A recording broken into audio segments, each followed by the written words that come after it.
New subtopic today. So we have chapter 5, cellular respiration and fermentation. So for cellular respiration and fermentation, actually we have two big subtopic, which is the first one is aerobic respiration. Okay, and then the second one is 5.2 fermentation and its application. So for today parts, we only want to focus on 5.1, which is aerobic respiration. It just introduction to what is cellular respiration and a little bit on aerobic respiration. So under 5.1, we have two learning outcome.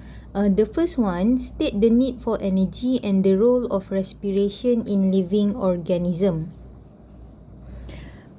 So we want to know what actually energy is needed, especially in living organism. And then what is the function of cellular respiration in living organism? Is it we just take in oxygen and then release carbon dioxide? So we want to know more about it later on, okay? And then the second learning outcome for 5.1 is outline the complete oxidation of glucose, which involve glycolysis, Krebs cycles, and oxidative phosphorylation. So for 5.1b, I will just explain briefly, not details on each of the processes. Okay, we jump into next slide. Okay, so what is cellular respiration? Okay, so cellular respiration occur in a cell. So you need to know that it occurs in a cell, any living cells that use oxygen and release carbon dioxide. And then cellular respiration can be defined as a catabolic process that convert chemical energy stored in organic molecule to ATP. So actually, a catabolic process refer to something larger you want to break down into smaller molecules. And then after that, apa yang berlaku adalah in cellular respiration, from the process, we will convert chemical energy that is stored in organic molecule to ATP. So example of organic molecules adalah glucose. Let's say kita ambil glucose as an organic molecule. So if we do cellular respiration by using glucose, we can convert the glucose into energy. So the energy that we want to talk today is about ATP. Okay, the long name for ATP is adenosine triphosphate. So later on kita akan tengok lah. So we don't want to know about kinetic energy or heat energy and so on. So we want to focus on ATP. Is one form of energy, adenosine triphosphate. Okay, and then ATP is a form of chemical energy that is usable by the cell. So actually, cell dia undergo cellular respiration to produce energy in the form of ATP, but in the same time, actually cell use ATP as energy. So dia buat energy daripada organic molecules ataupun any foods that you eat, and then dia akan guna juga ATP, okay, untuk as a energy. Okay, so down here we have equation actually for cellular respiration, and then we want to focus only on glucose. We don't want to focus on organic molecule from fats or protein, because glucose is the main respiratory substrate. Maksudnya glucose ni adalah substrate yang mainly used for cellular respiration. Untuk fats dengan protein, dia kurang memberi energy compared to glucose. Okay, so kalau kita tengok bawah ni punya equation, so glucose ada 6 carbon plus oxygen and then the product will be carbon dioxide, water and also energy. So energy ni lah yang kita nak sebenarnya daripada cellular respiration. Itu kita punya aim utama, okay? And then that's why lah kalau macam let's say saya bagi example situation, so someone fainted, pengsan, okay? So bila dia sedar daripada pengsan, the first thing usually orang bagi mungkin air, and then the second thing adalah paling cepat sekali orang selalu bagi selalunya gula-gula, okay? Sebab gula-gula ni dia adalah carbohydrate yang easily convert into energy, okay? So kalau kita nak bagi let's say dia bangun daripada pengsan and then kita nak bagi nasi, so lambat sebenarnya nasi tu nak ditukarkan kepada kepada energy. That's why kita bagi simple sugar lah untuk ditukarkan kepada energy, okay? So boleh nampak relationship dekat sini lah, apa kepentingan glucose ataupun carbohydrate ataupun sugar to provide energy, okay? So yang bawah ni just gambar je lah analoginya, okay? Okay, and then another one is that you don't confuse yourself with respiration, normal respiration ataupun kita panggil breathing, pernafasan. So cellular respiration is not really about breathing. Kalau breathing, pernafasan kita menggunakan oksigen, kita akan release carbon dioxide. But cellular respiration dia ada lagi satu benda yang penting, which is yang tidak sama macam breathing, which is production of ATP. So ini perbezaan paling ketara lah antara cellular respiration dengan normal respiration ataupun breathing. Okay, so boleh differentiate, okay? Jangan tertukar lah. So bila kita kata cellular respiration, maksudnya kita nak refer pada process respiration that will produce energy at cellular level. Maksudnya di dalam sel. So kita nak fokus pada benda yang berlaku dalam sel. Okay, let's move on. So the energy that we want to focus or what we want from cellular respiration is in the form of ATP, or the long name is adenosine triphosphate. So kalau daripada nama dia adenosine triphosphate, sebenarnya ATP ni adalah nucleotide. So saya rasa kamu dah selalu sangat dengar perkataan nucleotide ni during semester 1. And then kalau which is nucleotide adalah monomer untuk nucleic acid, for example DNA ataupun RNA. Tapi ATP ni dia bukanlah monomer, okay, untuk nucleic acid. Dia is a form of energy. And then ATP is a nucleotide with unstable phosphate bond. So nanti kita akan tengoklah dekat mana.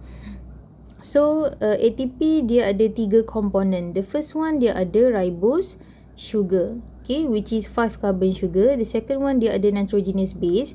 So nitrogenous base yang kita nak tengok adalah adenine sahaja, okay, sebab tu nama dia ATP, adenosine triphosphate. Kalau kita guna nitrogenous base guanine for example, so kita nak convert dia kepada energy, so dia akan jadi GTP, which is guanosine triphosphate. So disebabkan kita nak fokus pada energy in the form of ATP, so the nucleotide, the nitrogenous base will be adenine. And the last component of ATP adalah 3-phosphate group. So dia negatively charged lah. So kalau kita tengok gambar bawah ni sikit, ATP, so dia ada 3 komponen. The first one kita ada adenine sebagai nitrogenous base, and then kita ada pentose sugar, and then the last one kita ada phosphate group. So dekat mana sebenarnya yang kita kata ATP ni give energy? Actually energy tu kita boleh dapat kalau kita break phosphate bond dekat sini. So kalau kita break satu dekat sini phosphate bond, so phosphate ni dia akan jadi single, okay? So daripada sinilah kita boleh dapat energy. So kalau kita nak break lagi phosphate bond for example, So kita dapat lagi energy. Okay. Begitulah. So sebenarnya kita dapat energy tu dekat bahagian phosphate group ni lah. Bila kita break the bond, bukan dekat bahagian adenine ataupun ribose sugar. Okay, let's move on. Okay, so yang ni yang saya cakap tadi, macam mana ATP sebenarnya release energy. So proses tu kita panggil sebagai hydrolysis. Maksudnya ada addition of water untuk kita break down phosphate bond. Okay, so when high energy phosphate bond is break, energy is released. Okay, so energy is reduced to ADP. So kalau kita tengok dekat sini, ini adalah ATP keseluruhan structure. So kita ada adenine tadi, ribose atau pentose sugar, and then kita ada 3 phosphate group. So untuk mendapatkan energi yang paling banyak, actually kita akan break bond dekat sini lah, phosphate bond dekat sini. So bila kita break, apa yang berlaku adalah dia akan jadi ADP plus PI, inorganic phosphate. So inorganic phosphate ni refer kepada any free phosphate that is not attached to any substances. So sebab tu dia PI lah. So kalau dia bind pada mana-mana molekul, dia jadi balik phosphate, not inorganic phosphate. So itulah kita akan dapat energi yang dekat sini. Okay, daripada fosfat yang dah terpisah daripada kawan dia yang lain lah. Tapi kalau kita break down dekat sini, phosphate bond, kita break dekat sini, kita akan dapat only some energy. Okay, tapi kalau dekat sini, lagi sedikit energi yang kita dapat. So, secara generalnya, paling banyak energi kita nak dapat adalah kalau kita break dekat sini lah. Dan lagi satu, lebih mudah sebenarnya kalau kita break bond dekat sini instead of di sini dan juga di sini lah. Yang itu kena, if you want to know more, you need to search about it, details about it. I will not talk about it in this video. Okay. This is just what happen if the adenine and pentose sugar combine with only one phosphate. So the name would be adenosine monophosphate. But if we add another phosphate, so the name would be adenosine diphosphate. And if we add another phosphate group, it would be adenosine triphosphate.